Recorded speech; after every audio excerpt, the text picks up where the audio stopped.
Good morning, dear students. As yesterday we have discussed about the nomenclature of alcohol, phenols and ethers. Today we will discuss about the electronic structure of alcohol, phenols and ether with the help of one example, and we will discuss about the related properties also. So in alcohol, I have taken the example of methyl alcohol, as you are able to see, that is CH3OH. If we see here the hybridization of carbon, it is sp3 hybridization, as carbon is singly bonded with 3 hydrogen atom and 1 oxygen. And in the similar manner, here I have taken the case of phenol. Okay, for this carbon, if we are talking about, so that is sp2 hybridized, as we are able to see, it is having single bond with carbon to oxygen, and here it is having a double bond with another carbon atom and single bond with another carbon atom. So 3 single bonds are there, it means it is sp2 hybridized here. Now let's see about oxygen. If we see the hybridization of oxygen in both the cases, अगर दोनों cases में hybridisation oxygen का देखते हैं तो hybridisation, मैंने कहा कि आप सिंगल बॉन्ड को काउंट कर लेते हैं, हाइब्रिडाइजेशन कैलकुलेट कर सकते हैं. But if we are having the lone pairs, तो फॉर्मूला क्या रहता है? तो फॉर्मूला ये रहता है कि आपको बॉन्ड पेयर के साथ साथ लोन पेयर भी काउंट करना है. सो you may say bond pair plus lone pair form the hybridization of a particular atom. So अगर मैं ऑक्सीजन के रेस्पेक्ट में हाइब्रिडाइजेशन पूछूं तो यहाँ पर 2 लोन पेयर हमें नजर आ रहे हैं और 2 बॉन्ड पेयर नजर आ रहे हैं. एक कार्बन के साथ और एक हाइड्रोजन के साथ बॉन्ड पेयर बनाया हुआ है, और 2 लोन पेयर यहाँ पर ऑक्सीजन के नजर आ रहे हैं, क्योंकि ऑक्सीजन के पास क्या होते हैं? 6 वैलेंस इलेक्ट्रॉन्स होते हैं, जिसमें से 2 के साथ वो बॉन्ड बना सकता है और अपनी ऑक्टेट को कंप्लीट कर सकता है. So it is having 2 bond pair and 2 lone pair. It means 1, 2, 3, 4. It is also sp3 hybridized. Now see the case here also. Here also we are having 2 lone pair and 2 bond pair, as we are able to see. Carbon oxygen का bond pair है, oxygen hydrogen का bond pair है, and we are having 2 lone pair also. तो यहाँ पर भी 1, 2, 3, 4. It is also sp3 hybridized. Okay, तो ये दोनों ही क्या नजर आ रहा है हमें? sp3 hybridized है. If they are sp3 hybridization, showing sp3 hybridization, तो ज्योमेट्री कैसी होती है हमारी? Geometry we know that is tetrahedral geometry. हमें पता है sp3 hybridization में tetrahedral ज्योमेट्री होती है. And what about bond angle? अगर हम बॉन्ड एंगल को देखें तो हमारा बॉन्ड एंगल होता है 109 degree 28 minute. Okay, but that is the condition when we are having all bond pairs. You must be knowing, जैसे कि मैं CH4 की बात करूं तो CH4 के केस में कार्बन, ये जो बॉन्ड एंगल होता है वो क्या होता है? 109 degree 28 minute.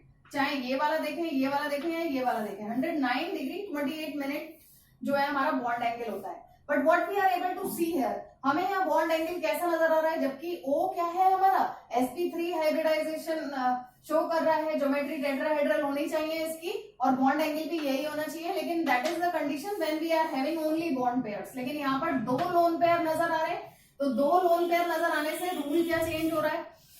If you remember VSEPR theory, VSEPR theory, जब हम लोगों ने पढ़ी थी क्लास 11th में केमिकल बॉन्डिंग में, तो वहां पर एक रूल बताया गया था that lone pair repulsion is the highest repulsion in comparison to lone pair bond pair repulsion and thereafter bond pair repulsion. सबसे ज्यादा रिपल्शन किसमें होता है? लोन पेयर में होता है, फिर लोन पेयर बॉन्ड पेयर में होता है, उसके बाद बॉन्ड पेयर में रिपल्शन होता है.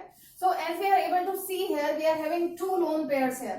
तो अगर 2 लोन पेयर होंगे तो 2 लोन पेयर में सबसे ज्यादा रिपल्शन काम करेगा, और रिपल्शन होने की वजह से क्या हो जाएगा? ये दोनों में रिपल्शन होगा. रिपल्शन होने की वजह से बॉन्ड जो है वो दोनों एक दूसरे की तरफ झुक जाएंगे, और बॉन्ड एंगल जो हमारा 109 डिग्री 28 मिनट होना चाहिए था, वो अब 108 डिग्री 9 मिनट हमें दिखाई देगा. तो many times the question is being asked कि sp3 हाइब्रिडाइजेशन स्टेट में होने के बाद भी बॉन्ड एंगल ये क्यों नहीं होता, या जो हमारी स्ट्रक्चर है वो बेंड क्यों हो जाती है। In a similar manner now let's see it. यहाँ पर हम क्या देख रहे हैं, यहाँ पर हमारा बॉन्ड एंगल कितना आता है, ऑलमोस्ट सिमिलर ही आ जा रहा है 109 डिग्री। 109 डिग्री 28 मिनट होना चाहिए था, लेकिन यहाँ पर क्या आ जा रहा है 109 डिग्री आ जा रहा है। ऐसा क्यों है, जबकि यहाँ पर भी दो लोन पेयर हैं, दो लोन पेयर तो यहाँ पर है, लेकिन यहाँ हम क्या देख रहे हैं, मिथाइल से ज्यादा बल्कि ग्रुप कौन सा लगा हुआ है, फिनाइल ग्रुप लगा हुआ है, तो ये बॉन्ड पेयर बनाता है। So we are also having lone pair bond pair repulsion afterward, ठीक है। तो इसकी वजह से ये कहीं ना कहीं कंपनसेट कर दे रहे हैं एक दूसरे को, और हमारा बॉन्ड एंगल ऑलमोस्ट सेम आ जा रहा है। यानी लोन पेयर रिपल्शन इतना इफेक्टिव नहीं है जितना यहाँ पर इफेक्टिव है, क्योंकि मिथाइल ग्रुप बल्कि तो है but in comparison to phenyl group बल्कि नहीं है। तो यहाँ पर बॉन्ड पेयर लोन पेयर का रिपल्शन जो है वो लोन पेयर के रिपल्शन को कंपनसेट कर रहा है। Now let's see it. अगर हम ईथर का स्ट्रक्चर देखें तो ईथर के स्ट्रक्चर में क्या है, ROR, ठीक है। इस O का भी हाइब्रिडाइजेशन क्या है, sp3 हाइब्रिडाइजेशन, और बेसिकली इसका स्ट्रक्चर वाटर के स्ट्रक्चर की तरह होता है, और वाटर का बॉन्ड एंगल हमें सबको पता है 4.5 डिग्री होता है, ठीक है। तो यहां पर क्या देख रहे हैं हम कि वाटर की तरह बेंट स्ट्रक्चर है, ROR का भी ईथर का भी, लेकिन बॉन्ड एंगल में इतना ज्यादा डिफरेंस है कि 110 डिग्री यहाँ नजर आ रहा है, जबकि यहाँ पर 104.5 डिग्री नजर आ रहा है। ऐसा क्यों है, इसका रीजन क्या है यहाँ पर, कि अगर हम वाटर से कंपेयर करते हैं तो वाटर में जो हमारे दो हाइड्रोजन हैं वो इसकी कंपैरिजन में बहुत में से कि ये बल्कि ग्रुप से, ये तो बल्कि है ही नहीं, हाइड्रोजन तो बहुत छोटा सा आइटम होता है, तो इसका बेसिकली कोई रोल नहीं है। जबकि यहाँ पर क्या होता है, लोन पेयर का रिपल्शन सबसे ज्यादा हो रहा है, जिसकी वजह से बॉन्ड एंगल को क्या होना चाहिए था, कम होना चाहिए था, इसको इधर की तरफ मोड़ना चाहिए था। लेकिन ये दोनों भी बल्कि ग्रुप है, ये दोनों बल्कि ग्रुप होने की वजह से इन दोनों में भी आपस में रिपल्शन है, bond pair repulsion is also there. तो कहीं ना कहीं इस लोन पेयर रिपल्शन को ये बॉन्ड पेयर रिपल्शन जो है वो ओवरकम कर रहा है, यानी इनमें रिपल्शन इन दोनों की कंपैरिजन में ज्यादा होने की वजह से बॉन्ड एंगल कम होने की जगह क्या हो जा रहा है, बॉन्ड एंगल ज्यादा हो जा रहा है, यानी 110 डिग्री यहाँ पर हमें दिखाई दे रहा है।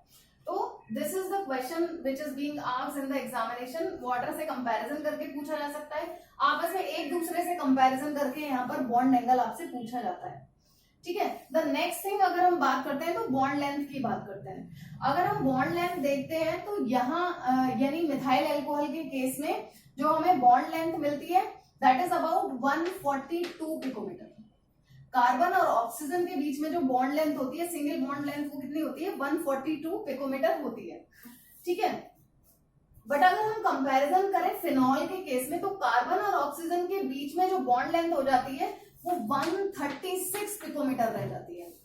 व्हाई इट इज सो, देखिए इस तरीके को हम लोग हेलो एरीन्स में भी पढ़ चुके हैं। यहाँ पर हमें क्या दिखाई दे रहा है, यहाँ पे तो कार्बन और ऑक्सीजन के बीच में सिंगल बॉन्ड है, लेकिन यहाँ कार्बन और ऑक्सीजन के बीच में क्या आ जाता है, partial double bond character.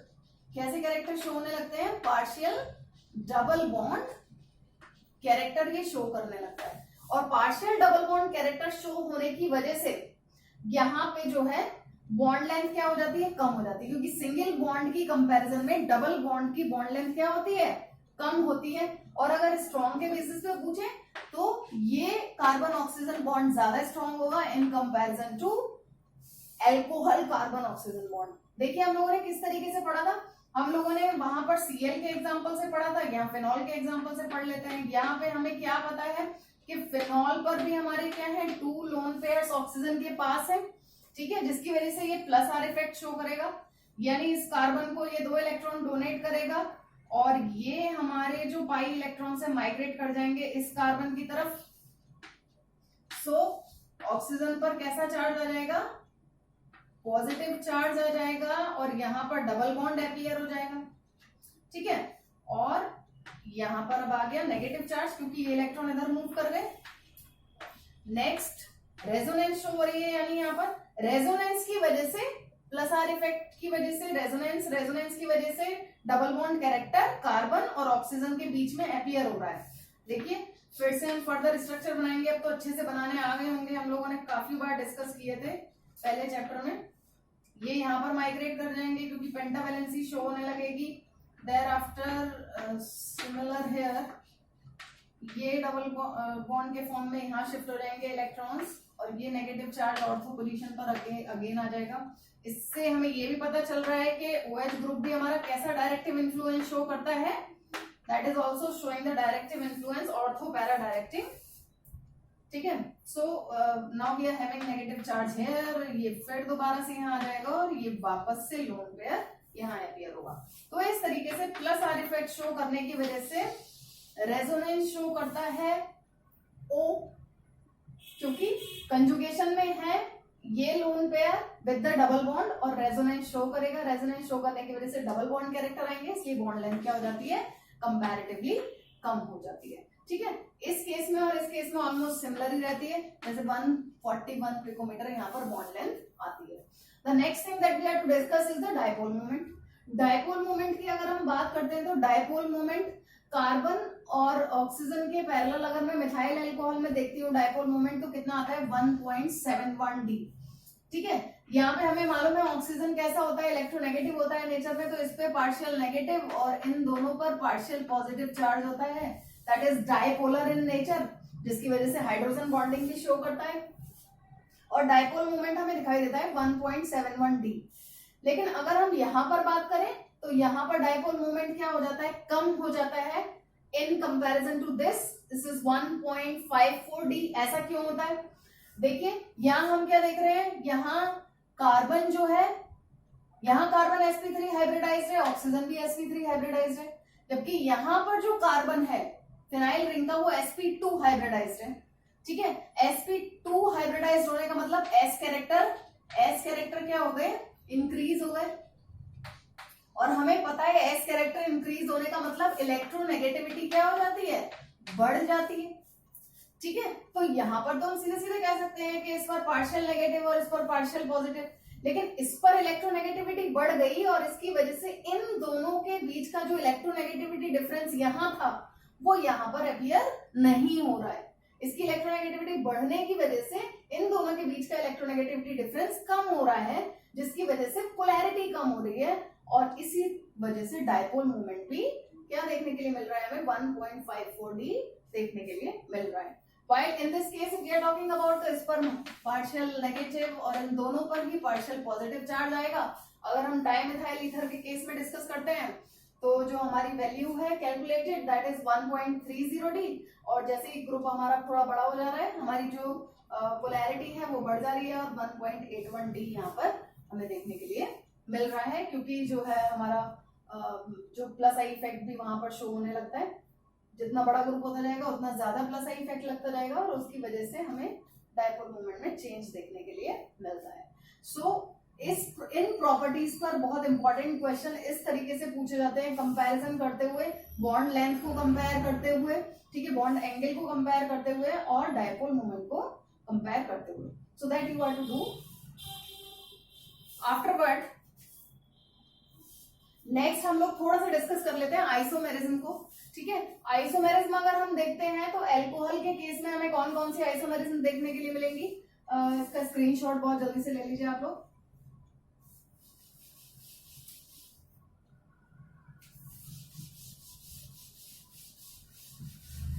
Isomerism class 11th में हम लोगों ने पढ़ रखी है, थोड़ा सा डिस्कस करेंगे। अल्कोहल के केस में हम देखते हैं हमें चेन आइसोमेरिज्म देखने के लिए मिलती है। चेन आइसोमेरिज्म कब देखने के लिए मिलेगी, हमारे 3 से ज्यादा कार्बन एटम होने चाहिए तभी आएगी। क्यों, क्योंकि अगर मैंने 3 कार्बन एटम ले लिए तो यहाँ पर कोई चेन आइसोमेरिज्म आप नहीं देख सकते हो। ठीक है, लेकिन अगर मैंने 4 देख लिए,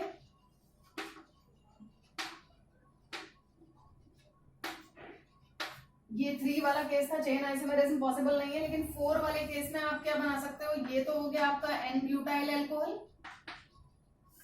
ठीक है, लेकिन आइसोब्यूटाइल अल्कोहल भी बन जाता है जब क्या होता है आपका, sorry, this is isobutyl alcohol. तो एटलीस्ट 4 कार्बन एटम होंगे तो हमारी चेन आइसोमेरिज्म होगी।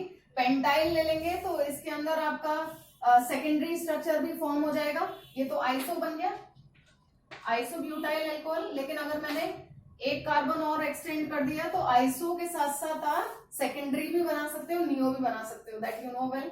तो इस तरीके से चेन आइसोमेरिज्म शो करेंगे आप, यानी जहां पर आपका मॉलिक्यूलर फॉर्मूला सेम हो लेकिन आपकी स्ट्रक्चर में चेंज आ रहा है just because of the chain. दूसरा आपका पोजीशन आइसोमेरिज्म शो कर सकता है अल्कोहल। पोजीशन आइसोमेरिज्म में क्या होगा, जैसे कि आपके OH की पोजीशन चेंज हो जाए।